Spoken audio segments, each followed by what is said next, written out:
Good evening, ladies and gentlemen. My name is Essilfie Amoah. I am a good friend of Ronnie's. We've been friends since school days, and over the years we've kept in touch with each other. Ronnie has written a very personal account, which is easy to read and hard to put down. It's a story of his eventful life, both the tragedies and successes. He also talks about the problems he faced, both abroad and after returning to Ghana. Back in 1957, at the time of independence, we were too young to really understand what was going on, but there was a lot of celebration. Our parents and their generation were very optimistic for the future. But as you can see, time has taken its toll.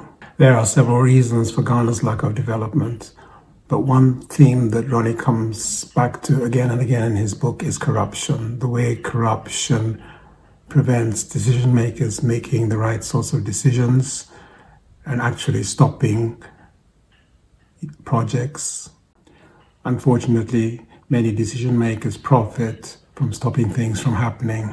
On returning to Ghana, Ronnie writes, "I was initially optimistic that I could run a business in Ghana without succumbing to its culture of corruption. I clung to an untested theory that would eventually curb the cancer of corruption. It was a critical mass theory." Here's a physicist writing. "It was borrowed from the theory of self-sustaining nuclear fission chain reactions. There were many professional Ghanaians working abroad. When enough of them returned, they would introduce the attitude and work culture they had been exposed to abroad into the institutions they joined. When the number of returning Ghanaian professionals reached a critical number, their corruption-free professional practice would become self-sustaining." He goes on, "I was right about the first part of the untested theory. An increasing number of professional Ghanaians returned over the years. However, they frequently ended up only adding greater sophistication to our practice of corruption. The pickings were much too easy." He goes on later to write, "It's a received wisdom that acknowledging a problem is half the solution. If that is true, then we are halfway to overcoming our biggest obstacle to Ghana's development. My friends and countrymen are no longer in denial about our endemic corruption and its devastating effects on the quality of our governance and on the speed and nature of our development.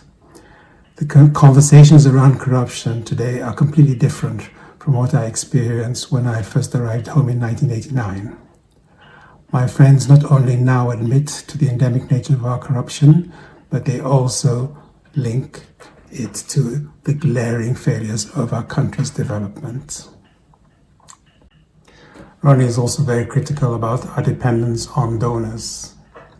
He writes, "It suggests all is not well with Ghana's development story when it has had to return to the IMF for bailout 17 times between 1966 and 2023. The first time occurred right after the overthrow in Nkrumah. If a patient must return to a doctor 17 times to address the same ailment, that raises questions about the efficacy of the doctor's remedies.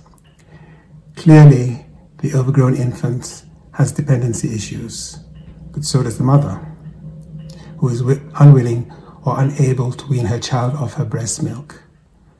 Ghanaians have become skeptical of the IMF's prescriptions for the country's development as being sound or appropriate." On my many return trips to Ghana over the years, Ronnie has always put a very positive spin about development in Ghana, but over the last decade, his enthusiasm has waned. But in conclusion, in his book, he writes, "Our endemic corruption can be overcome.